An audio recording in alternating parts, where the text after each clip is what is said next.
I am super excited. I hope all of you are enjoying Planetary Health First, Mars Next. My name is Michael Mann, the host, and this is a really amazing founder, entrepreneur here, Eyal. If you could introduce yourself real quick before we get going. I'm so glad you're here. You're just the companies that the founder that we really like to highlight here at Planetary Health, trying to make the earth better, make the people better. So glad you're here. Hi, Michael. Thanks for having me. My name is Eyal Harel. I'm the CEO and one of the founders of BlueGreen Water Technologies. We started the company with the premise of cleaning up water. We're dealing with a problem known as harmful algal blooms. It's a water pandemic covering some 60 million lakes around the world and 30 million square kilometers of ocean. And our mission statement is to make water safe, to recreate biodiversity in water, rehabilitate entire aquatic ecosystems, and in the process, as a byproduct, remove a lot of carbon from the atmosphere. Well, I'm so glad we were able to talk a little bit before going on, and just really inspired by what you're doing. How in the world did you get involved in this? I imagine you're technical, you're an engineer, but what led you to where you are now? None of the above. I'm a lawyer by training. It's my brother's fault. My older brother has a PhD in environmental microbiology. He studied the microorganisms that we were targeting. And unrelated to his PhD studies, while actually being away in Houston, Texas, in a postdoc program, he came back to his home university, the Hebrew University in Jerusalem, and in a corridor conversation with two of his mentors, Professor Aaron Kaplan and Professor Sergey Brown, the late Professor Sergey Brown, they were thinking about the issue of harmful algal blooms and how this massive problem that impacts billions of people's access to water, access to safe water, and the fact that so many people around the world in the academia have been researching this for years, and nevertheless, the problem is never being sorted out. It's just getting worse from year to year. And they came up with a solution that I never know whether to describe it as stupidly genius or geniusly stupid. It was so brilliant that immediately they came to me. I had the business background. I had a different venture before. And I brought in another partner, and the five of us basically wrote the first patent and went to set up a company and started developing something that was never developed, which is a solution for lakes and oceans at large. And so that's, I mean, 70% of Earth is water. And so we're talking about, if you really want to make the biggest meaningful impact to change this phenomenon on a macro, holistic, you're going at it the right approach. Yeah, I totally agree. So basically, when we're talking about climate change, we're talking about three fundamental problems: the access to safe water, the collapse of biodiversity in different ecosystems, and greenhouse gas. And water is really where they all converge. So water safety is obvious, but where you have harmful algal blooms, and again, we're talking about a global pandemic. I mentioned 30 million square kilometers of ocean, 60 million contaminated lakes. This is where biodiversity breaks at the microbial level, and everything breaks from there on. And then the byproduct of these microorganisms to do what they do most efficiently in nature, which is to take up carbon and at the same time release a lot of methane and nitrous oxide into the atmosphere. So being able to fix that problem, we can improve water safety in terms of water quality and water availability. We can improve biodiversity because we take out of the equation the dominant toxic problematic species, and we can solve very efficiently the issue of greenhouse gas, by the way, not just CO2 again, but also other very potent greenhouse gas that are being emitted in the process of an active bloom. So what would you like, what's the most important thing we can talk about here today? All three items are super important, and they're all interrelated. And this is where this is really getting exciting, because you pointed out very accurately the ability to create impact at the macro level. I'm talking about making some serious dent in the fight against climate is definitely in water. And water, as everybody knows, is under-investigated, under-researched, and I'm not even talking about underfunded. And so what we do is super impactful and fast. We are able to give you an example of a project we did in South Africa on the border of Botswana.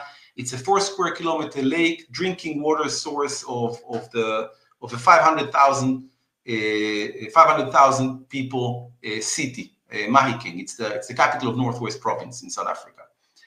And people there are getting toxic water down their taps, and they get zero economic benefit from a beautiful lake because it's simply inaccessible. It's stinking.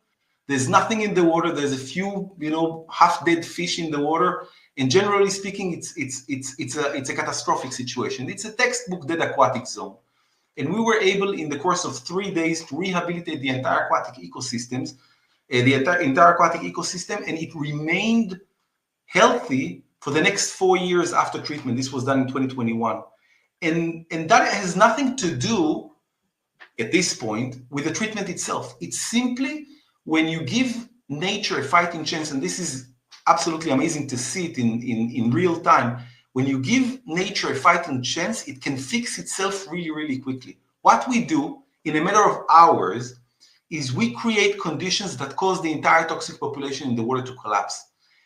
All we're doing is giving nature a fighting chance. What will happen as a result is beneficial non-toxic species taking over the ecological niche, starting from the microorganism level, improving water quality. As a result, we will see every layer of the food web improving from microorganisms to bigger organisms, to fish, to birds, and bigger animals in and around the water body.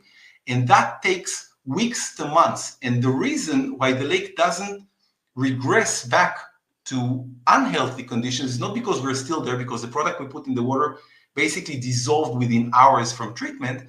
It's simply because biodiversity is key to any healthy organic environment. So I know we've seen a pendulum switch with ESGs, and especially with the political climate. And I know you're talking about some of the monetization with carbon credits. It seems like you probably, I would hope, as your startup as well. The big thing is awareness. I'm sure you're raising capital. You're doing everything as founder, CEO. But are there multiple revenue streams? Because I could see municipalities, countries flat out paying, and then also corporate. So tell me a little bit about that business model that you have. Yeah. So the great thing about working in the space of water is that it's non-partisan. Everybody wants clean water, right? Everybody. And one of our bread and butter sources of revenue is the United States, and we never had a problem in that. We work in red states, in blue states. That is not an issue. So this is great, and this is, like I said, this is our bread and butter. We get paid to clean up a lake. Maybe they don't want to hear about anything else in that context. Maybe they don't want to know about the carbon credits, but that's fine.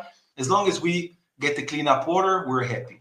The point is that when you're moving away from the wealthy communities and you really want to go and provide support to those underserved communities, such as in Africa, such as in Southeast Asia and other places, that's where you're getting into trouble from a financial perspective, because they don't have the money to pay for it. And to be very honest, they have a long list of problems, and water is not a top priority. We have to be very, very clear about that. As a result, to us, the aspect or the byproduct of our treatment in terms of the ability to generate a lot of carbon credits is as a financing mechanism to provide our services to those communities at no cost to them. So, and it goes in many different ways. The ability really to skin the cat is phenomenal. I'll give you just a couple of examples.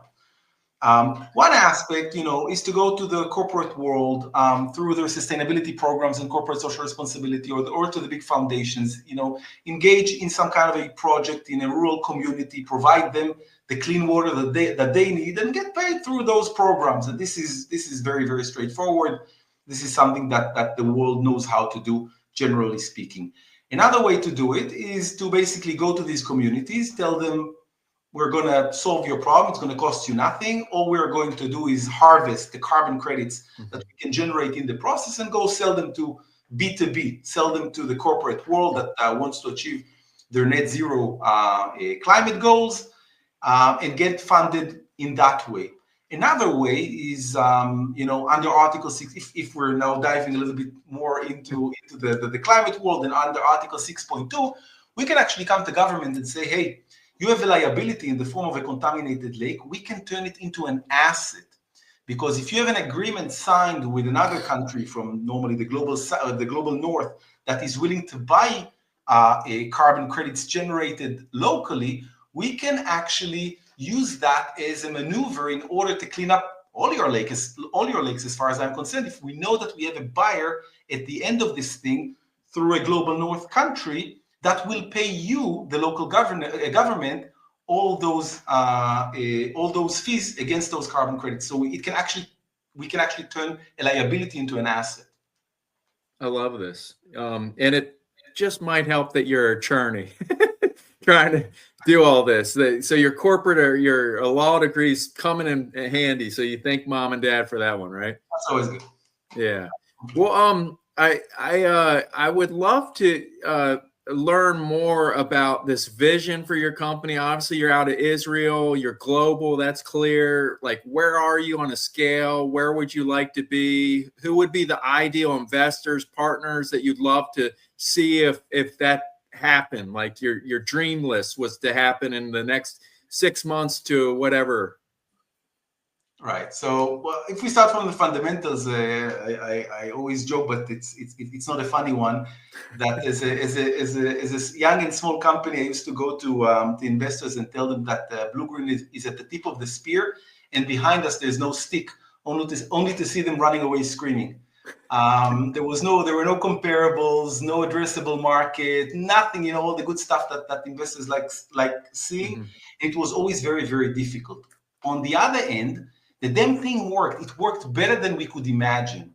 Mm-hmm. And that was amazing. The ability to de-risk the technology at very early stage, that was absolutely phenomenal. And as a result, by design, by the way, we were able to follow a very short path through a hyper-regulatory environment. Remember, this is water. You don't put anything in water. You don't put water in water without regulation, right?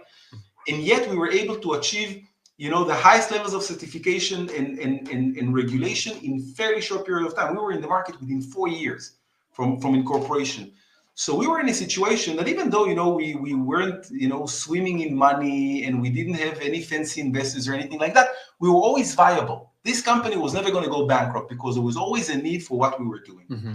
However, if you really want to grow and scale as quickly as you want to scale, then you still need additional investments. And so this was hard work to bring in more and more investors, and at the same time develop alternative financing mechanisms to be able to generate the impact that we're trying to generate. So this is what we were doing. Now, fast forward, we were able to develop a first methodology to quantify carbon credits through harmful algal bloom mitigation.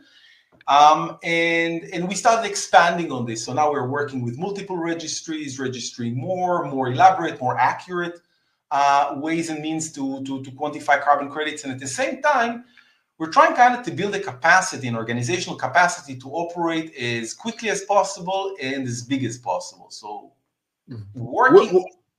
Would you see yourself creating distribution hubs? I mean, it seems like you need boots on the ground. Have you thought about like I don't know. I don't want to say franchise because that's a whole nother thing with all the, but something like, I could see, for instance, I'm just thinking right here in Virginia. I live in Virginia Beach.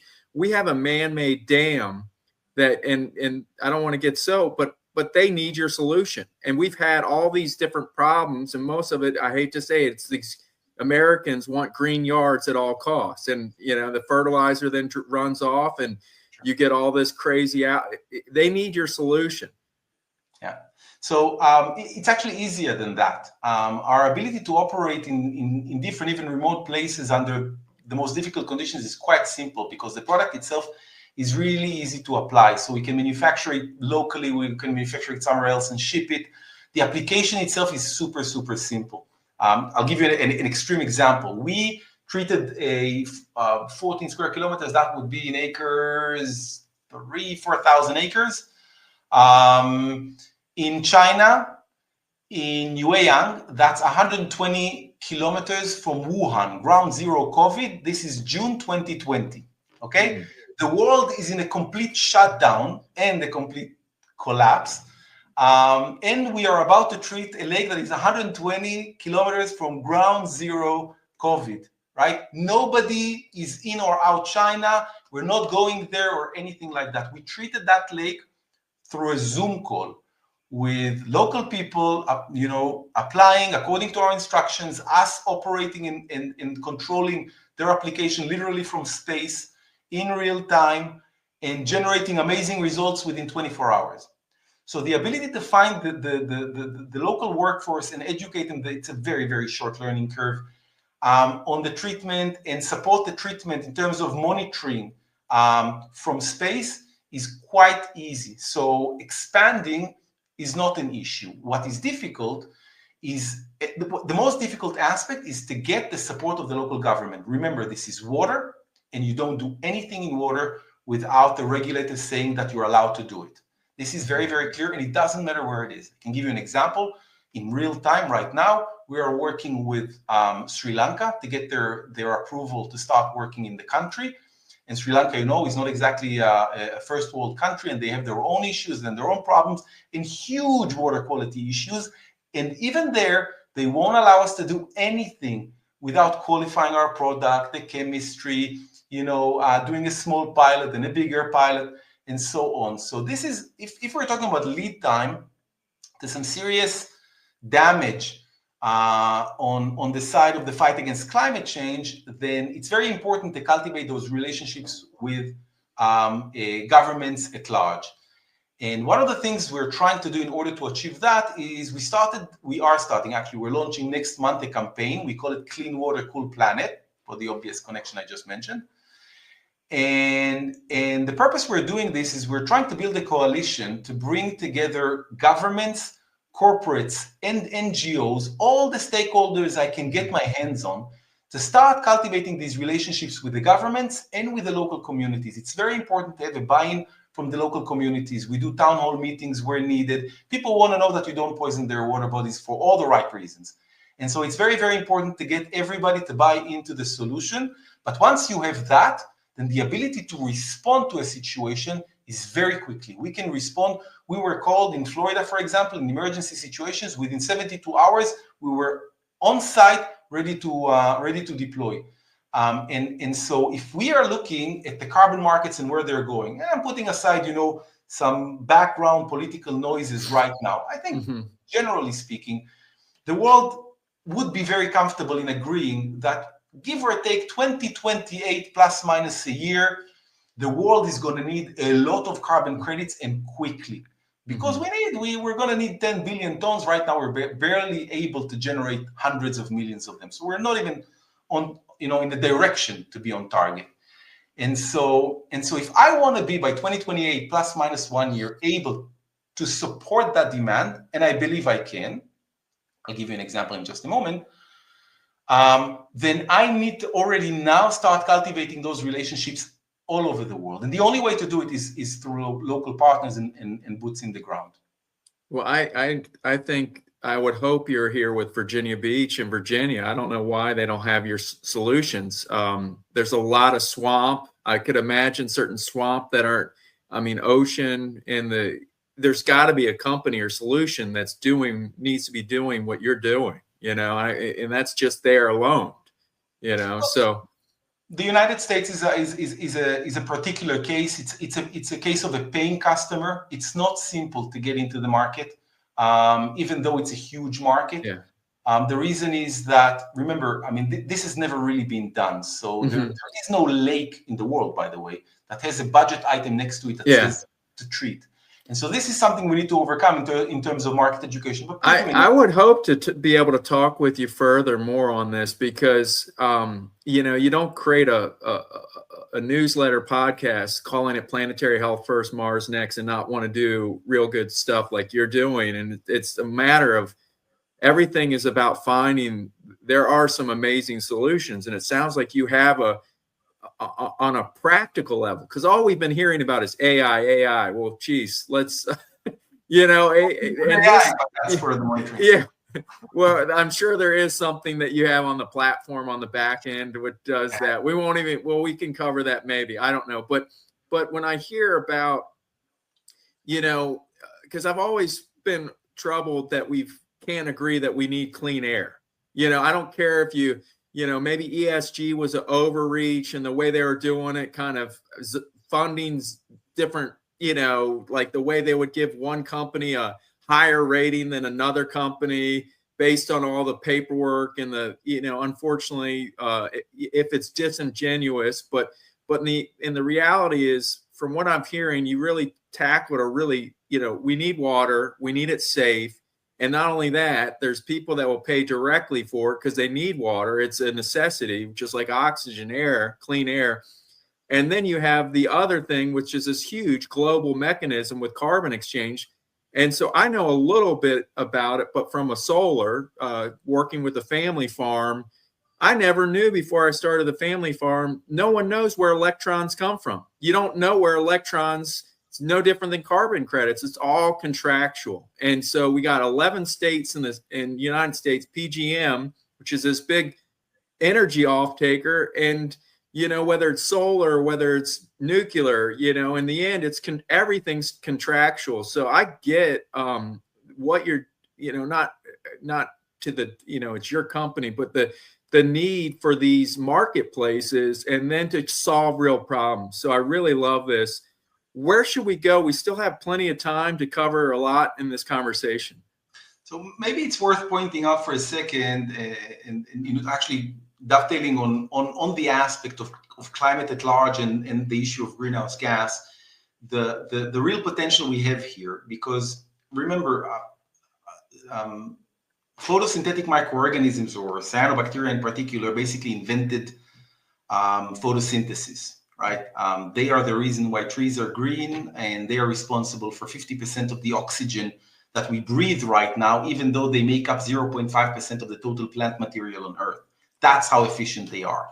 So you can imagine how involved they know when we're thinking about climate change and greenhouse gas and all that. The first thing everybody thinks of is the rainforests.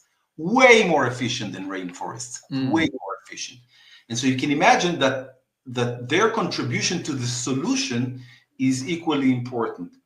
And in that sense, and you're talking about Mars next. There's one little problem in Mars, other than getting there, is that there's no oxygen there. And by the way, one of the solutions they're thinking of is contaminating Mars with cyanobacteria to start the activities. Maybe in 1 billion years, we'll go back and there will be an atmosphere over there.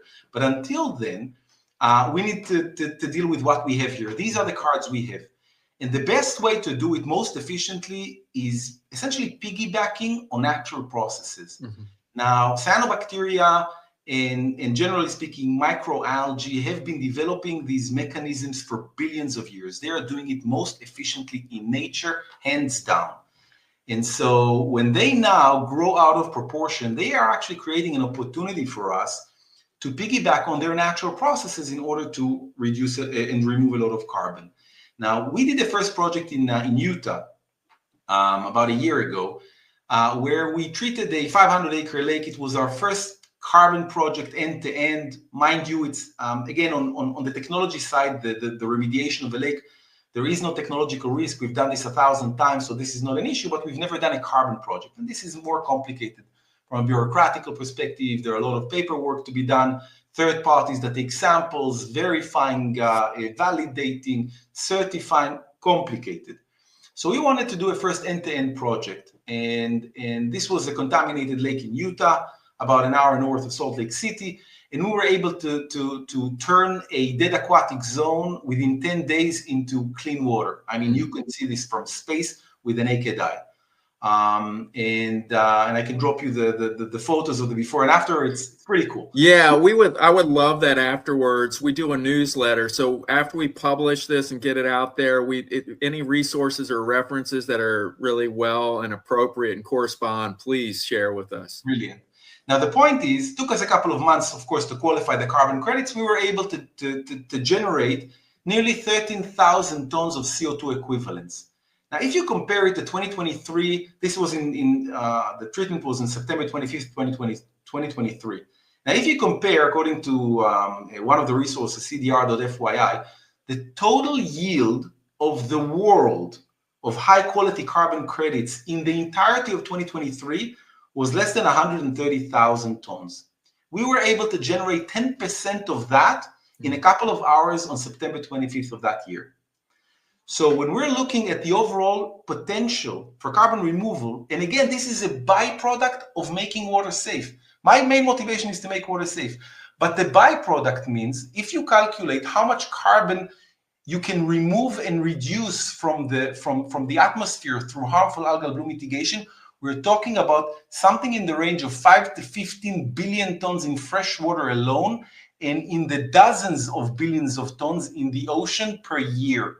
Which means for the first time we can actually talk, when we're talking about greenhouse gas, not about a very problematic target, which is net zero, because net zero means it's going to get worse until it doesn't, but talk about net negative, which actually means to reverse climate change altogether. How do we remove more than we emit? Not how do we remove as much as we emit? And that's where it's getting really, really exciting. And again, to me, this is a financing mechanism. I want to make people's water safe, and that's the way I can do it. Mm-hmm. So is there currently like a futures market? I mean, I know, where is that with the carbon market right now? To what degree is it and what is it not? What could it be? It's not that sophisticated yet, obviously. The carbon market is maturing. The voluntary carbon market is still relatively small, something in the range of $1.5 to $2 billion a year. There's the compliance market, which is way more mature, but it has other issues. The good news, they're starting to merge the two markets. And again, I think there is a consensus that sometime in the next couple of years, we'll see the markets mature, the demand becoming less elastic and more concrete, and the world, putting the money to translate the urgency into some actual action. And we want to be ready when that happens. So, for example, one of the things we started putting together is something that is, we wanted to make something that is not, on the one hand, to make a huge dent in the fight against climate change, and at the same time, something that is real, not some kind of a pipe dream that who knows if and when. And so we looked at Africa as a continent and its water issues in general, right? And by looking at its water problems, I'm not talking about Victoria Lake. Victoria Lake is 60,000 square kilometers, really bad condition, but it's 60,000 square kilometers. And frankly, I'm not sure exactly how I'm approaching a 60,000 square kilometer at this stage of my company's life. So we decided let's look at something that is tangible, that is within reach. And we basically filtered all the water bodies in Africa, narrowed it down to lakes that are between 1 to 50 square kilometers. And if you call me tomorrow and say, hey, there is a lake and there is a funding for that lake, whatever kind of funding, and it's 1 to 50 square kilometers, a couple of weeks I'm there. So this is something we can definitely do. And we identified about 4,000 lakes. And again, this is kind of very broad strokes of the brush. And so we narrowed it further down to be very, very particular and precise about the requirements that we wanted from these lakes, narrowed it down to 1,500 lakes.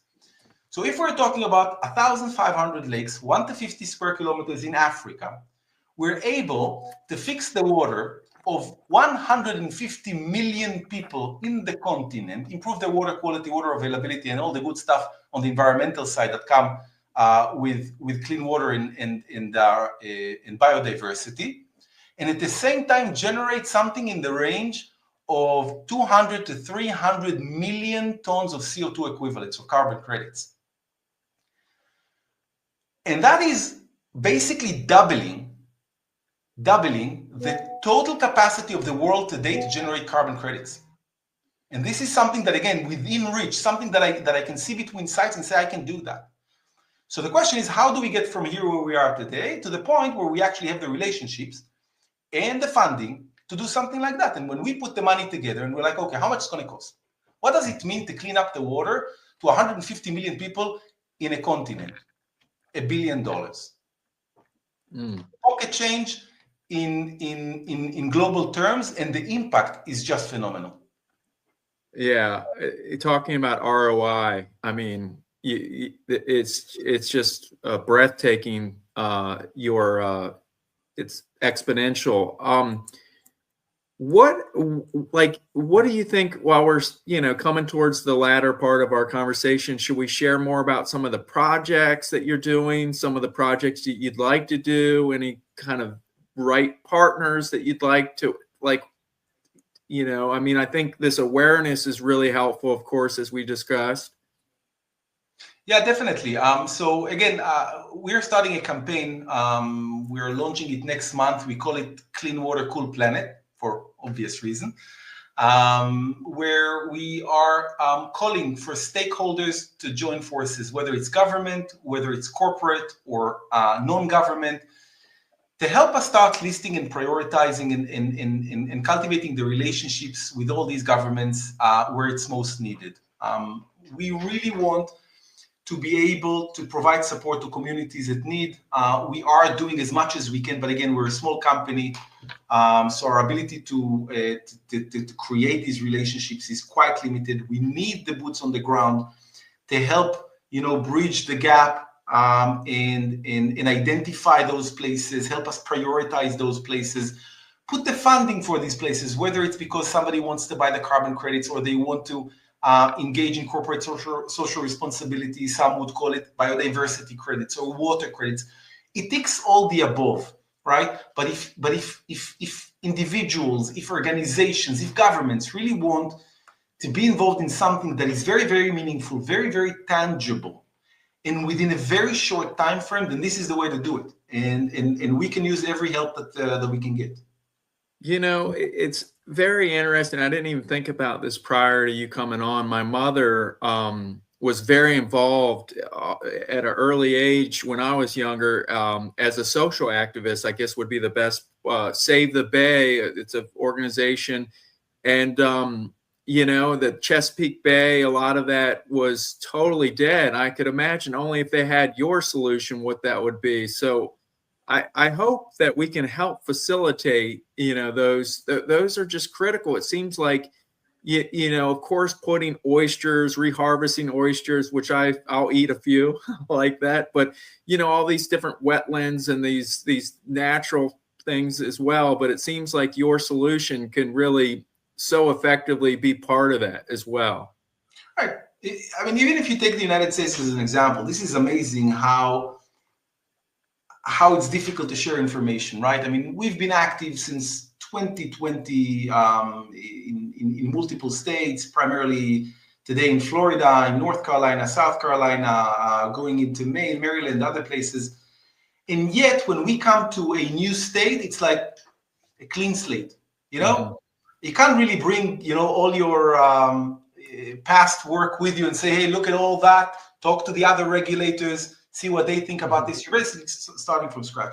And this is one of the limitations in scaling. And I agree with you. I mean, we try to work a lot with local stakeholders, local communities, Save the Lake coalitions in different places. Those are the people. Those are our boots on the ground. Those are our soldiers. I like calling them the BlueGreen's army of volunteers. Basically, people that want to do good, whether it's for their own communities, whether it's for neighboring communities, or people in other places around the world that that are less advantaged than they are. And how do we shortcut? How do we shortcut the time from introduction to actually doing something that is meaningful in fixing those environments? That is the tricky part.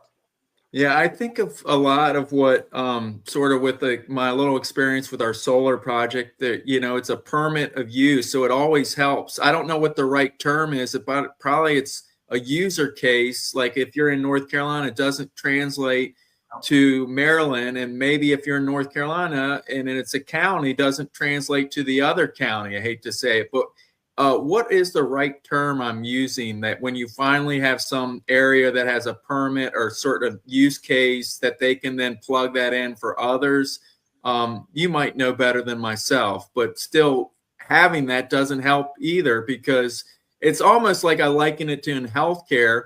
You have all these health plans, like you might have a big United Healthcare, but every city you have to sell to that same other county or locale. But are there things that you have that can be generalized to accelerate it, or Everything can be generalized, but ultimately it's all the question. It's all about recognition, right? I mean, look, when there was a strong enough demand and a strong enough push, for example, for a completely new vaccine, out of the oven for COVID, then the whole world accepted it in seconds, right? Yeah. I mean, the deployment was very, very quick.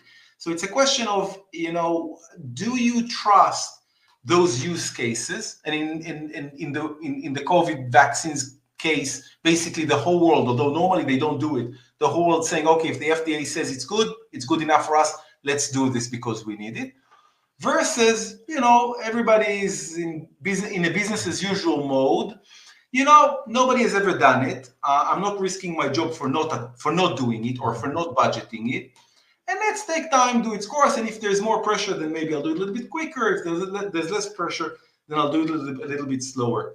And this is exactly where this coalition comes to fruition, because when there is enough voices, meaningful voices that are saying, guys, we have a problem and here is a solution and it's working here, and here, and you guys need to implement it also here, then I think that will oil the wheels of bureaucracy in agreeing to deploy it quicker rather than later. So is there any sort of standard? I know with different things, there's different engineering standards. Is there a water quality international standard upon which that would help to expedite this globally, or just in the US that you guys are kind of after to help facilitate that? Right. So, when we got our first EPA regulatory approval, we thought everybody would love that. But interestingly enough, around the same time, we also got certified internationally under the NSF 60 mark. And the NSF is kind of an international, it's originally from Michigan, but it became an international standard for water treatment, particularly in drinking water facilities. So this is like the highest level of scrutiny you can get for any product in the space of water. We found out that people were way more excited to apply a product that has the NSF 60 standard rather than to have a product that has the EPA approval to it. So that was an interesting revelation. But generally speaking, even under those circumstances, you may still find multiple obstacles in the way of treating a lake. If we just take the US example, in some cases, you will always need also the state EPA to approve it. In some cases, you will need the FWC, the Fisheries and Wildlife Conservation Commission. In some cases, you will need other stakeholders to approve it. If it's privately held, then even more so. And so there will be multiple layers of approvals required to engage in a lake.